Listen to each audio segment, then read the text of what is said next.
Assalamualaikum warahmatullahi wabarakatuh. Alhamdulillah wassalatu wassalamu ala rasulillah amma ba'd. Apa kabar semuanya teman-teman? Semoga teman-teman semua dalam keadaan sehat walafiat. Nah teman-teman, di vlog saya kali ini insya Allah saya akan sharing kepada teman-teman. Kita akan belajar bareng mengenai TOEFL, terutama yaitu adalah grammar. Nah, buku yang insya Allah akan kita gunakan untuk seterusnya belajar adalah Clips TOEFL, teman-teman. Clips TOEFL, silakan teman-teman bisa cari di Gramedia atau di toko buku terdekat. Nah, bisa juga teman-teman klik langsung link yang ada di video saya ini. Di situ ada materi-materi tentang Clips TOEFL ini. Semoga bermanfaat bagi teman-teman semua. Mari kita mulai pelajaran TOEFL kita ini dengan sama-sama melafazkan al-basmalah. Bismillahirrahmanirrahim. Baik teman-teman semuanya, silakan dibuka buku TOEFL-nya halaman 40, buku Clips-nya, dan siapa yang udah mendownload linknya di bawah, silakan dibuka halaman 56 kalau tidak salah, yang berjudul tentang subjek. Nah, sebagaimana telah kita ketahui secara bersama bahwasanya subjek itu artinya adalah pelaku.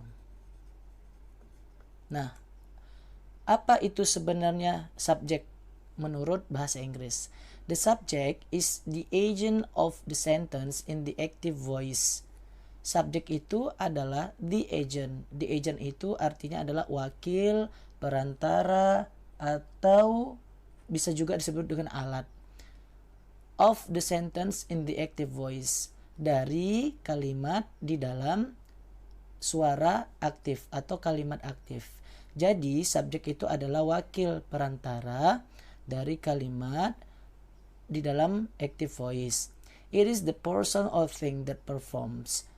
It is, it-nya ini kembali ke si subjek. Subjek bisa berupa person. Person itu artinya orang ya. Or thing atau benda. Thing itu artinya benda atau sesuatu that performs, yang melakukan. Or is responsible for the action of the sentence. Atau is-nya kembali ke it kembali ke subjek. Atau subjek itu bertanggung jawab untuk suatu tindakan di dalam suatu kalimat. And it normally precedes the verb. Dan it lagi kembali ke subjek. Itu biasanya, maksudnya subjek itu normalinya, biasanya atau normalnya mendahului si kata kerja. Jadi rumusnya adalah subjek dulu baru verb, seperti itu. Note untuk catatan, every sentence in English must have a subject. Setiap kalimat di dalam bahasa Inggris wajib mempunyai sebuah subjek. Jadi teman-teman, kalau seandainya di dalam kalimat, suatu kalimat tidak ada namanya subjek, tidak ada terdapat subjek, maka kalimat itu tidak dikatakan satu kalimat. Atau kalimatnya itu bukan kalimat yang betul, seperti itu. In the case of commands, nah di dalam kurung, diberi tanda kurung sini ya. In the case of commands, nah ini ada pengecualian teman-teman. Kecuali dalam kasus perintah atau kalimat perintah. The subject you is understood. Bahwasanya subject you is understood, telah dipahami. Contoh nih, saya pergi ke pasar. I go to the market. Nah, di sini kan ada subjek. Ini kan kalimat biasa. Akan tetapi kalau perintah, contohnya sit down. Sit down, please. Seperti itu. Nah, untuk subjek, di sini nggak ada subjeknya teman-teman. Seharusnya kan you sit down please. Nah, kita tidak perlu menulis atau mengatakan you ini lagi teman-teman. Kita hapus buang, cukup katakan sit down. Sit down itu sudah mewakili daripada you. Artinya apa? Sit down, You sit down please. Duduk gitu ya. Nah, selanjutnya adalah the subject may be a single noun. Kalau kita dari SD sampai SMA bahkan kuliah mengetahui bahwasanya subjek itu ada 7 ya teman-teman. Subjek itu ada 7. Yang pertama adalah I, you, they, we, he, she, it. Nah, atau 2, 3, 4, 5, 6, 7. Nah, selain daripada yang 7 umum subjek ini, di dalam buku TOEFL ini ada juga subjek lain. Namanya adalah single noun. Apa artinya? Artinya adalah kata benda tunggal. Single noun berarti ada nomor 8 subjek, yaitu single noun. Mari kita lihat contohnya. Coffee is delicious. Kopi adalah lezat, enak. Nah, yang manakah subjeknya? Subjeknya adalah coffee atau kopi. Kopi ini merupakan single noun. Nah, maka disebutlah bahwasanya subjek itu coffee, bukan daripada I, you, they, we, he, she, it. Yang ke-8 berarti ya teman-teman, yaitu single noun. Yang kedua, contoh kedua itu adalah milk contains calcium. Bahwasanya susu mengandung kalsium. Nah, di sini manakah subjek? Subjeknya adalah milk, teman-teman. Karena milk ini merupakan single noun. Nah, selanjutnya, the subject may be a noun phrase. Subjek bisa juga berupa a noun phrase. Berarti nomor 9 itu adalah a noun phrase. Nah, apa itu a noun phrase? A noun phrase is a group of words ending with a noun. Noun phrase itu adalah sekumpulan kata-kata atau sekelompok kata-kata yang berakhir dengan sebuah kata benda. Nah, apabila ada sekumpulan kata-kata yang ujungnya itu adalah kata benda, maka itu disebut dengan noun phrase. It cannot begin with a preposition. Bahwasanya it kembali ke noun phrase. Tidak boleh ya, atau tidak bisa memulainya dengan preposition. Preposition itu artinya kata depan. Mari kita lihat langsung ke contoh. Kita lihat contoh di sini. The book is on the table. The book is on the table. Nah, the book dikatakan bahwasanya ini adalah subjek. Kenapa subjek? Karena ini termasuk ke dalam a noun phrase ya teman-teman. A noun phrase. Apa itu tadi noun phrase? Sekumpulan kata-kata yang berakhir dengan kata benda. Ini ada dua kata. The book. The dengan book. Ya, the dengan book. Nah, di sini yang berakhir dengan sebuah kata benda. Book itu termasuk noun ya teman-teman. Jadi ada 1, 2. Maka itu termasuk dalam noun phrase. The book is on the table. Buku adalah di atas meja. Ini adalah nomor 1 contohnya. Nomor 2 teman-teman. That new red car is John's. Mobil merah yang baru itu adalah milik John. Nah, di sini yang menjadi subjeknya itu bukan John's ya teman-teman. Walaupun John's itu nama orang, karena subjek juga termasuk nama orang. Akan tetapi difokuskan bahwasanya subjek itu adalah mobil merah yang baru itu. Nah, ini termasuk subjek apa? Ini termasuk subjek a noun phrase teman-teman. Kenapa? Karena ini adalah sekumpulan kata-kata. 1, 2, 3, 4. Yaitu sekumpulan kata-kata. Ada 4 kata yang berkumpul di sini. Ending with a noun, yang berakhir dengan sebuah kata benda.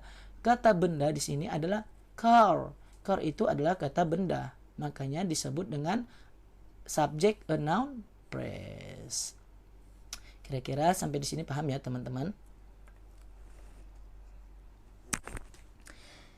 Nah, kita lanjutkan teman-teman. Di sini ada examples of subjects. contoh daripada beberapa subjek. Yang pertama yaitu adalah we girls are not going to that movie.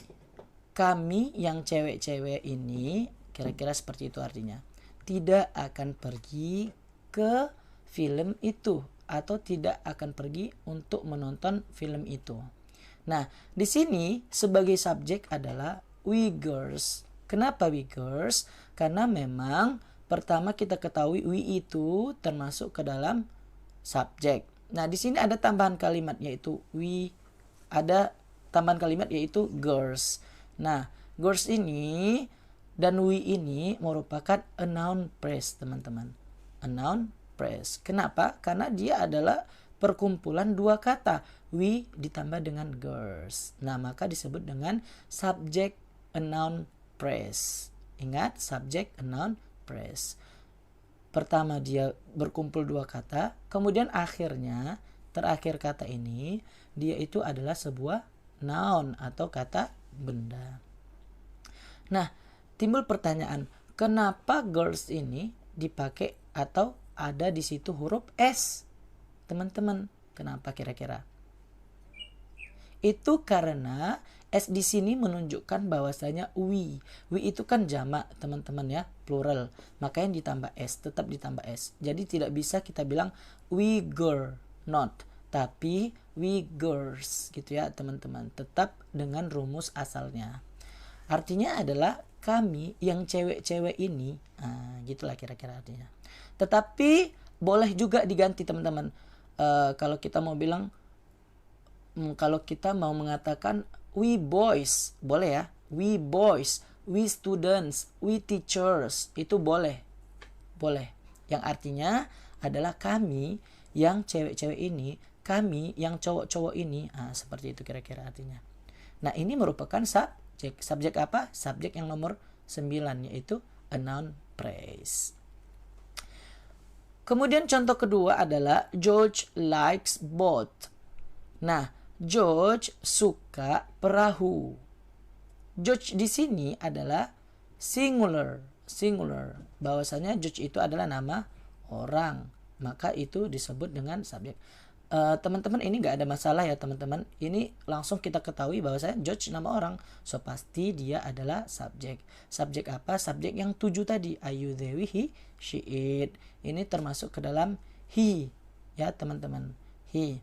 Atau ini bisa juga ini termasuk ke dalam single noun, kata benda tunggal. Bahwasanya nama orang itu adalah kata benda ya, teman-teman. Harus dicatat bahwasanya nama orang itu adalah kata benda. Maka di sini George adalah sebagai subjek. Subjek apa? Subjek single noun. Kemudian nomor 3, number 3.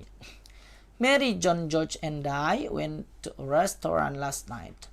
Mary, John, George, dan saya pergi ke restoran semalam. Nah, di manakah dari kalimat semua ini merupakan subjek? Sudah sangat jelas ya, teman-teman.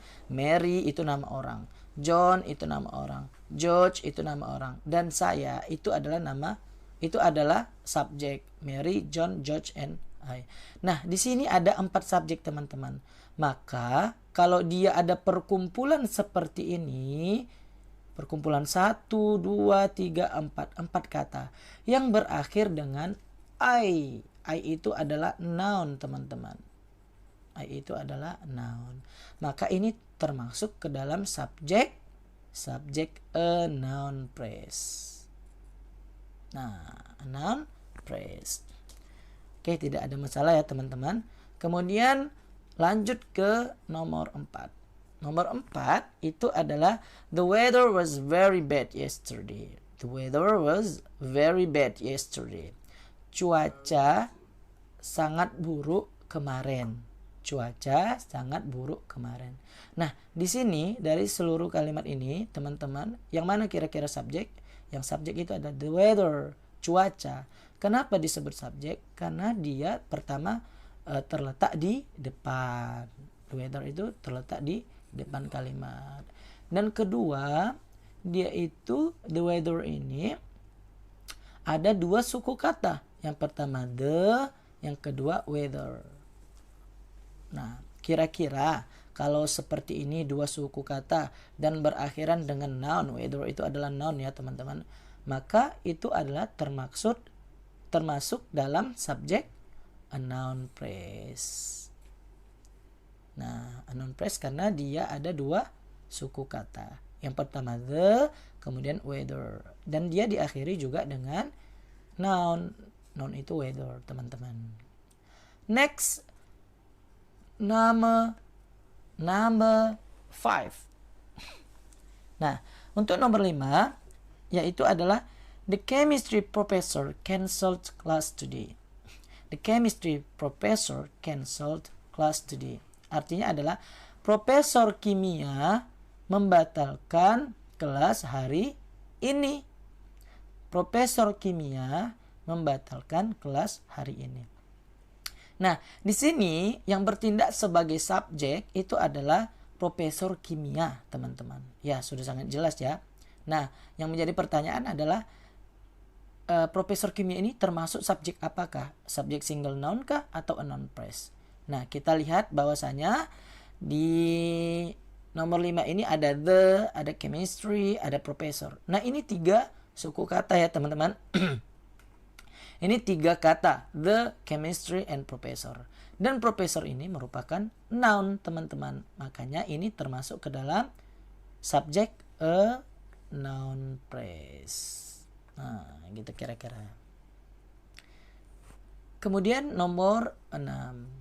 The bank closed The bank closed at 2 o'clock. Bank tutup pada jam 2. Nah, the bank ini karena di awal ya subjek, dan ini 2 suku kata. 2 suku kata kemudian bank itu adalah noun akhirnya. Maka the bank ini termasuk ke dalam subjek a noun phrase. Baiklah teman-teman, selanjutnya untuk subjek yang ke-10. Untuk subjek yang ke-10. Nah, yang ke-10 itu adalah it impersonal verb. Nah, kira-kira apa tuh ya it impersonal verb? Mari kita baca bersama-sama dulu. It can act as a pronoun for a noun. It bisa bertindak sebagai sebuah kata ganti untuk sebuah kata benda. Nah, kira-kira gimana maksudnya? Kalau yang kita ketahui bahwasanya it itu adalah pronoun atau kata ganti. Telah kita ketahui bersama bahwasanya it itu merupakan kata ganti atau yang subjek dari 7 itu, ayu, dewi, he, she, it. Akan tetapi ini beda teman-teman ya. It di sini adalah sebagai it impersonal verb. It kata kerja yang tidak memiliki kepribadian atau yang tidak menjelaskan kepribadiannya. Kita contoh dulu ya. It can act as a pronoun for a noun. It bisa juga bertindak sebagai kata ganti untuk suatu kata benda. Contohnya nih, it yang bertindak sebagai kata ganti untuk kata benda. Contoh ya. The dog is bad. Anjing itu jelek. Nah, di sini koma. Makanya di sini ada it. It is so noisy. Nah, it is so noisy. Itu maksudnya itu adalah the dog. Itu sangat mencengkelkan atau memuakkan seperti itu. Nah, di sini it berfungsi sebagai pronoun, kata ganti untuk a noun. Untuk a noun. A noun itu adalah dog. Dog ini noun ya, diganti dengan it. Nah, seperti itu. Nah, itu adalah fungsi it yang pertama. Nah, yang kedua, fungsi dari it itu adalah or can be the subject of an impersonal verb. Atau it itu juga bisa dijadikan subjek dari sebuah kata kerja yang tidak menjelaskan kepribadiannya. Nah, gimana maksudnya ya? Nanti kita langsung ke contoh. Nah, as the subject of an impersonal verb, the pronoun is not actually used in place of a noun. Sebagai subjek dari sebuah kata benda, sebuah kata kerja yang tidak memiliki kepribadian, the pronoun, kata ganti, itu tidak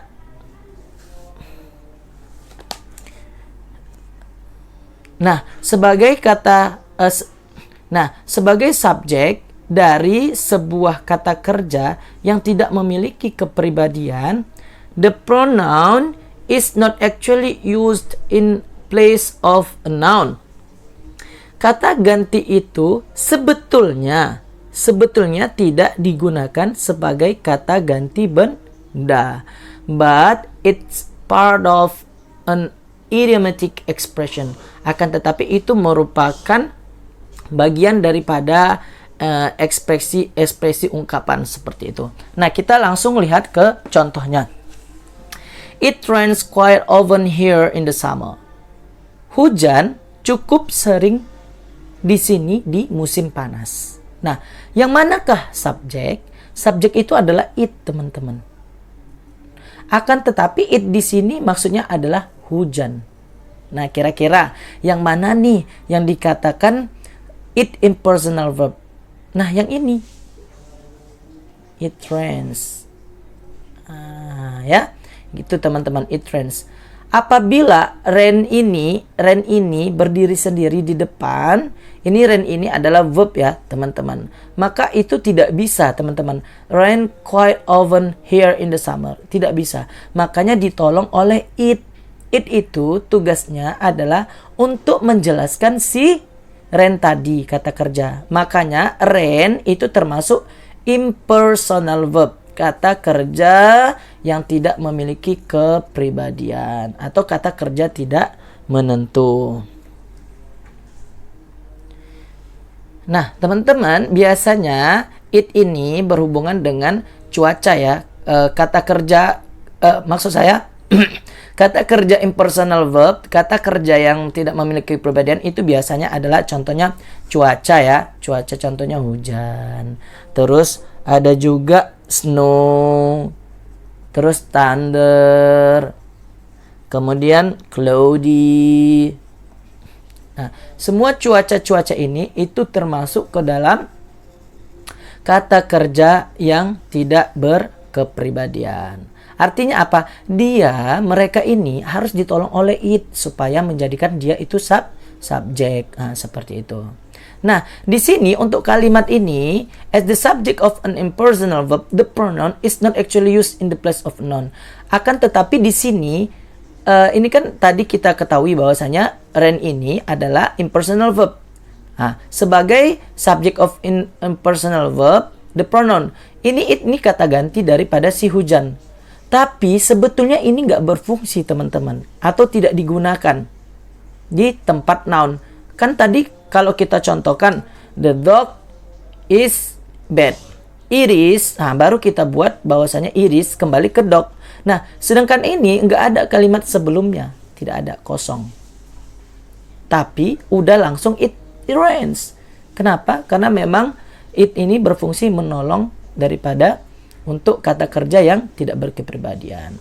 Nah, makanya the pronoun is not actually used in place of a noun. Ini sebetulnya bukan kata ganti ya, kata ganti daripada rain ini bukan, karena rain ini sendiri adalah kata kerja ke impersonal verb atau kata kerja yang tidak berkepribadian. Oke teman-teman, contohnya adalah there was a fire in that building last month. Nah, di sini there posisinya adalah sebagai pseudo subjek atau subjek semi. Nah, di sini subjek semi ya. Di sini a fire itu merupakan subjeknya. Ini adalah subjeknya sebetulnya. dan posisinya kita lihat adalah di tengah-tengah. Nah, ini yang dikatakan tadi, there ini menolong untuk, kan kaidah awalnya subjek di depan. Akan tetapi di sini ditaruh there ini sebagai semi subjek. Yang asli subjek murninya adalah a fire. Ada sebuah kebakaran di bangunan itu bulan lalu. Jadi a fire ini di tengah ditaruh, dan duluan fire ini diletakkan di tengah, dan duluannya itu adalah verb. Nah, supaya menolong, maka there ini bertindak sebagai subjek semi. Nah, untuk pertanyaan, order a question, was there a fire in that building last month?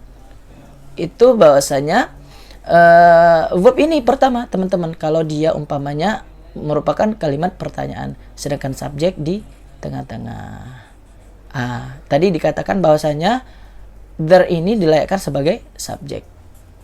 Ini subjeknya, teman-teman. Ini verb, ini subjeknya, teman-teman. There a fire. Ini subjek semi, ini subjek murni. Kira-kira seperti itu ya. Kemudian contoh kedua, ini satu ya.